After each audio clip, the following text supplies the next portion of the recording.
chapeau 1 ak chapeau 4. pour nga mun a dem en rodage.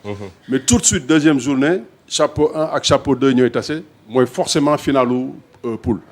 boo defee attention ci yeneen poule yëpp match tey yi confrontation yi mooy yi gën a métti ci poule bi. moom mooy finalu poule bi. donc finalu poule bi.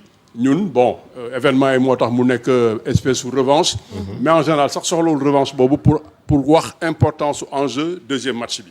ci ni ñu koy tiré ci ni ñu defee déterminé par chapeau chapeau 1 contre chapeau 2 ci poule bi loolu mooy final bi kon nag suñu poule bi mooy final bi et après ni configuration bi demee ñun ñaar ñëpp ñu am victoire ak 2 victoires forcément da ngay jël paie.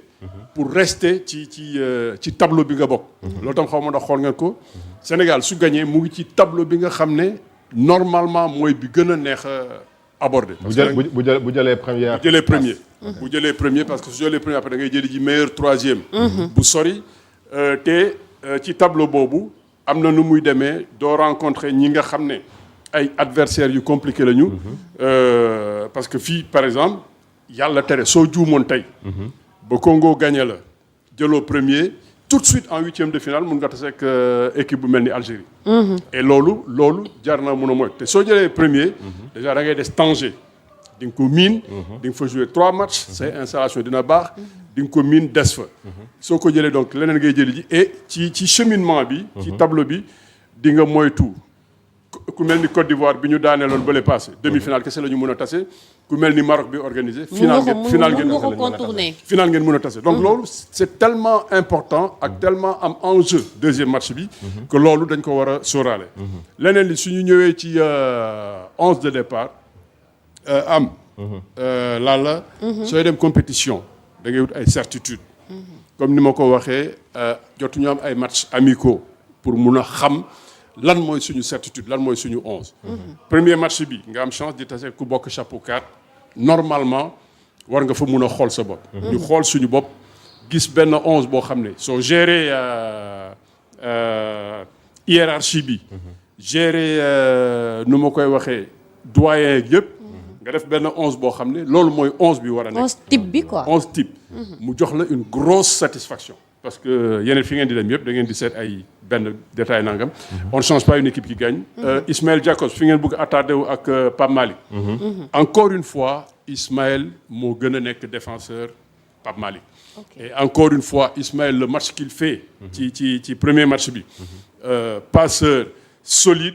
mënuloo di ñëw soo bëggul andi sama problème mënu ñëw di ko génnee ci 11. non parce que doyen foofu aussi le pourquoi. mu amoon interrogation parce que dañu gis que ni ñoom ñaar.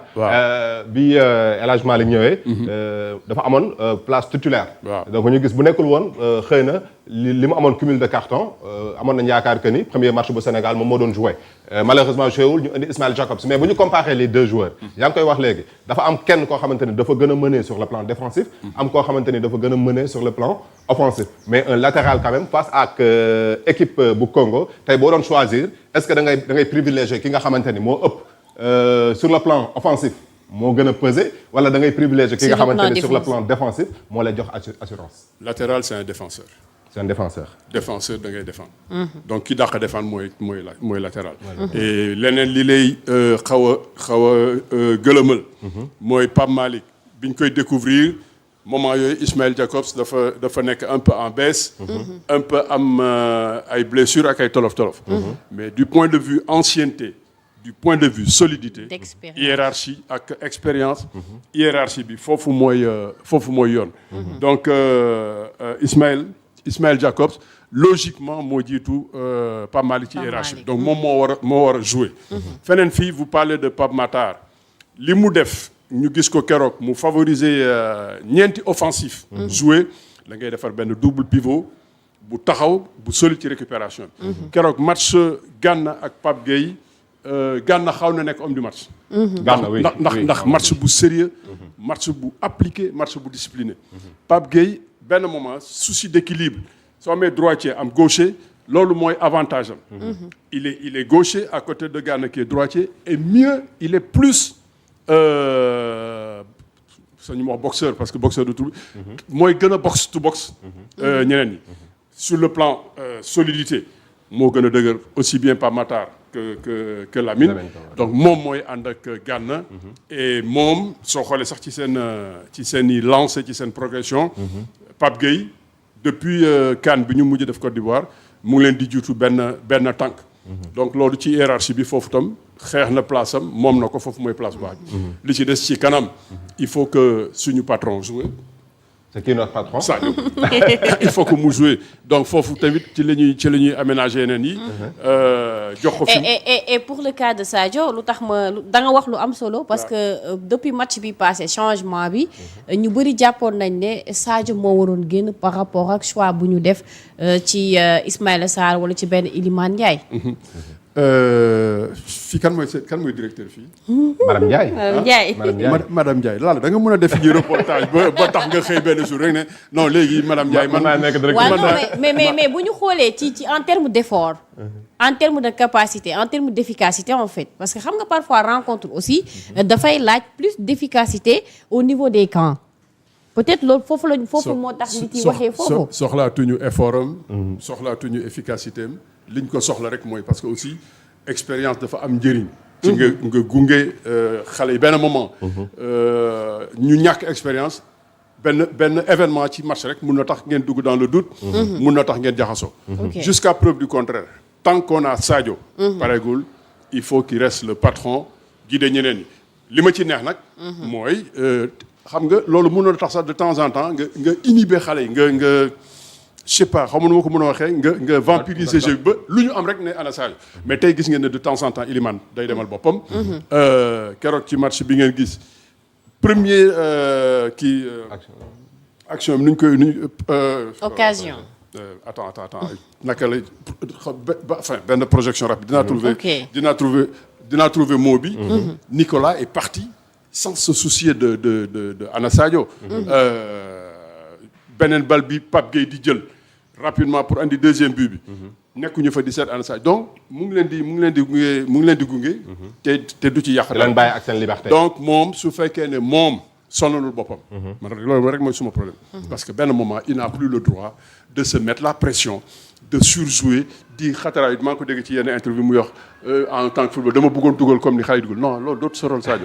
la ngay dugal xale yi duñ ko dugal nga ko doy na gunge leen ànd ak ñoom. donc moi je pense que dans ce truc-là. et ça va obliger à la RDC. ñu gën a soucier wu. ci défendre que di ñu jege si. donc soo leen andilee loolu. moi je pense que Pape il est dans une bonne logique boo xam ne yaa ngi ut say certitudes. li nga xasa xelmati nga dëggal ko. ba mu normal. après 90 minutes ñëpp xëy nañ ci. on a 5 changements.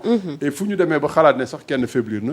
tu as tellement du monde pour. non le banc loolu c'est autre chose on va en reparler. sànq dama jum transition. transition voilà je rappelle transition milieu attaque donc gis nañu action bi aussi. ak ni mu fluide.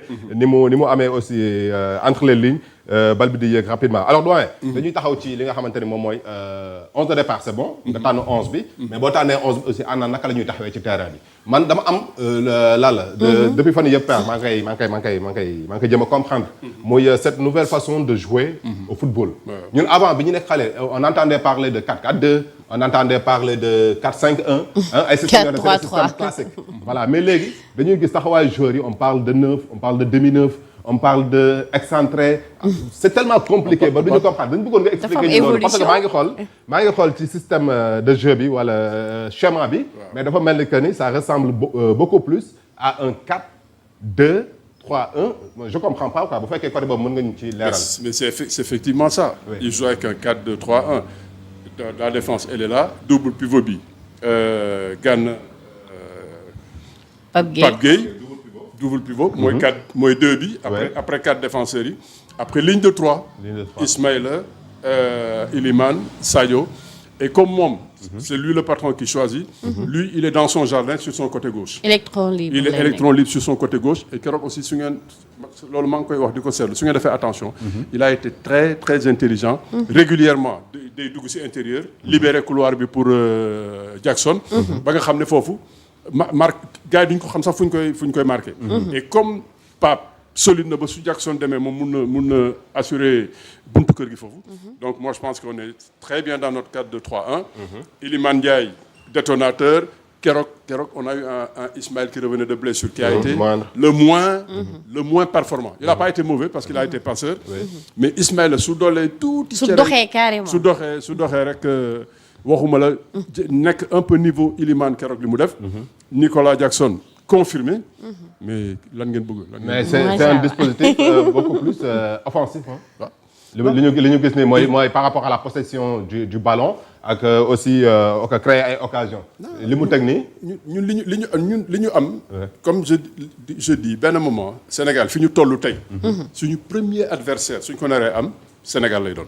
mais pour ñeneen ñi bëgg a xalaat ñeneen ñi di leen ragal ba tax ngay dénaturer sa li nga am kooku foofu moom weesu nañ ko.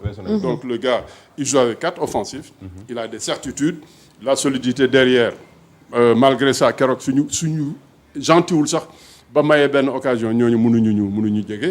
donc là il faut juste être sérieux. mais maa ngi koy wax doyen Lalla une dernière question après ma jox Lalla. RDC n'est pas Botswana. non bu ñu gisee ñoom ni ñu taxawee parce que ñoom aussi génn nañ seen 11 de départ. RDC mais c'est un 4-1-4-1. Comme d'habitude ñoom changé wuñu parce que boo xoolee depuis seen dernière rencontre yëpp. ils jouent avec ce système là 4-1-4-1. Aujourd'hui ce système là boo jëlee 4-1-4-1 ak li Pape Thiaw teg 4-2-3-1 parce que ñële dafa mel ni que ne dañu ñëw pour s'emparer le milieu. maanaam digg bi li ñu teg 4-1-4-1. tey un système bi Pape Thiaw teg 4-2-3-1 est-ce que mën na faire face et gagner aussi la bataille du milieu moi c'est ça ma question. la bataille du milieu. Oui. parce que li nga wax ñoom 4-1-4-1. ñun quand tu veux ci suñu reconversion. pour conquête du ballon. on est 5 milieux.